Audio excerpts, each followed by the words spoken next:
play in an Arcadian in your area? I want to say no if it was within like a certain time frame, but if it was like you were on the first PR and you were like not even that high and then you kind of stopped going or stopped getting ranked, then you probably are eligible. We need to adopt our... I don't get involved with all that. Yeah, I don't either, but MDVA, if you've ever been on it, they're like, nah, you can't enter. I'm like, really? Yeah, like, bro, in 2018, I was number 19 on the PR. Once, yeah. Got 19th once and never get entered. I was like, dang, bro, that's crazy. He's never top 8'd at anything. I don't even know how we got this.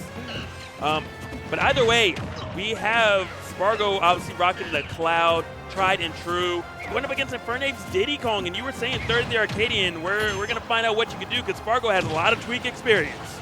Yeah, and just a lot of Diddies that he's crossed paths with over the years, right? Infernape not exactly on the same travel grind as Spargo, who's out here doing this as his full-time living, right? I mean, he's a kid, but like it's still his full-time job. So you're going to have a little bit of an adjustment curve compared to your opponent here for sure, just based on experience. But Infernape, hey man, he's holding up. He's doing great so far. And some tricky technical stuff with the banana catches and the peanut gun cancels and all that. So for him to even be keeping it remotely close against Spargo is impressive. But obviously, his opponent is favored to take this one for sure. And Spargo just so smooth and fluid with all the movements. Even that, even when he forced that ledge jump right there, that ledge trump, it was just so smooth with it. You're like, you're going to stay on stage. He's like, JK, I'm actually not. I'm on the ledge, and now you're going to lose your stock to a back air. And Spargo's starting to really catch on to a lot of these habits, it seems. Because that first stock was a lot closer, and Spargo now is just kind of dismantling Infernape. Dude, it is the power of a lead in this game. It's just like approaching, you're on the back foot every single time. So Spargo, he's just going to hold stage control, get these ledge traps going. Love that. The long-lasting down air, the dash attack to keep pushing him back off, and an air. Oh, almost. It's hard to time that, man. The barrels, he moves so quickly. Smash not going to take it quite yet. Good thought, though, from Infernape. Spargo dancing around, and you were talking about some of the tricky stuff Infernape can do with the bananas. Love to see it. Unfortunately, forcing a stock with a down smash, not a wise thing versus Spargo, who reacts so well to just any position, essentially. Yeah, that helm splitter, the forward air, just killing Infernape directly off the top. He's going to get his revenge right here, but you're down a full stock. Diddy definitely struggles when he's got to chase you as well, man. I feel like it's a cliche. I say it at pretty much every matchup, but it really is true. Rushing your opponent down in this game is not easy. It's not, but Spargo's making it look easy right now. Chasing Infernape everywhere, 118% unanswered as he continues to keep this pressure up.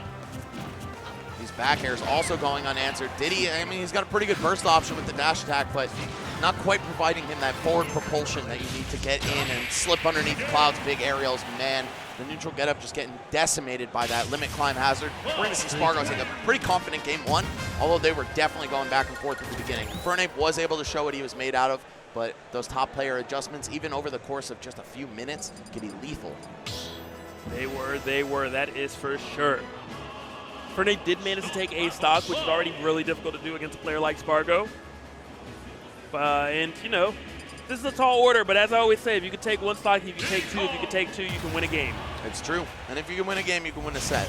It's just a matter of will you do it in the time frame you're allowed in a tournament set. It's probably not in this case, but I do think Infernape will perform pretty well at this tournament. I mean, for him to even hold a candle to Spargo, even for a minute of gameplay, that's a good sign. Oh, it is. And your candle was looking so great. Unfortunately, Spargo's candle a bit stronger. His one open, he did 41, and your three hit reads actually only did 40. Oh, he was so close to landing that neutral air, but Spargo staying aggressive, wakes up with the up tilt. The timing was a little slow from Infernape. We could have been looking at a much different match if that neutral air to down air connected. Still has that limit, got to worry about it when is Spargo pulling the trigger. Apparently not, never seeing an opportunity for it, and not even needed. Little frame trap action right there happening where back air finishes the stock. This is a matchup that typically is not all that easy for Cloud, right? You got to time your back airs very late to hit Diddy's short frame. He's got great out of shield answers to stuff that's normally safe because of the banana and because of that very fast up smash. You're going to edge guard Cloud pretty well, but Spargo just looks fearless when it comes to dismantling this character. Again, like you said, so much experience against Tweak, the pinnacle of Diddy Kong. And it is definitely showing. I mean, most notably, Infernape actually did a Diddy flip kick that went over Spargo's head, and Spargo whiff punished it with a cross slash to the left. That is just unheard of. Talk about reactions and experience. 3 stocks to 1 right now. Spargo showing no sign of slowing down. Oh, and the late hitbox of the forward air going to connect, get him on the ground safely. And I just see the life force draining from Infernape here. Trying to do something to get this a little bit closer. Yeah, there it is, down tilt back air. Clean confirmed, but it is certainly too little too late at this point. Spargo with 2 perfectly healthy stocks. Yeah, it's looking great at the moment. What can you say? Another cross slash going to whiff punish. You tech roll away. Spargo's there as well with the back air. The grabs are coming in, and just, I don't know if you're coming back on stage at this point. Well, looking for that chase down as well.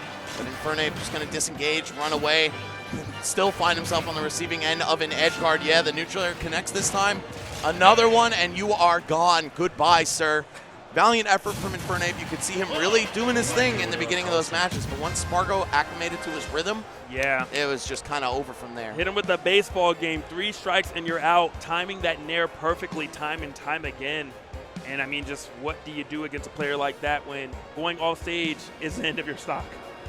Yeah, it's true, right? Normally, Diddy has a pretty reliable recovery, and if anything, Cloud is the one that people think you can edge guard very well. But Spargo kind of turning the tides on that and saying, hey, man, my character can go off stage. Maybe not very deep, but I can definitely make some attempts and kill you for it. So props to Spargo, man. I think we're going to see this guy a lot throughout the rest of the weekend unless some crazy event happens. But Infernape, he might be hanging on to losers for longer than you expect. Don't judge him based on the set against Spargo. Like, this is a solid player. And I also want to shout him out for placing top 4 at the Let's Make Big Moves Scarlet and Violet OU singles bracket. We did a Pokemon Showdown tournament. I was like, what does that even mean? Yeah, Pokemon Showdown 1v1. So not like the VGC official format where it's doubles, but like kind of like the more underground sweaty format where, you know, it's just 6v6 singles. All over my head. All over my head. He placed really well, and you know, props to him for that. I love Pokemon singles specifically. I'm not a VGC guy. It's not for me, but he showed up and showed out for that. Awesome.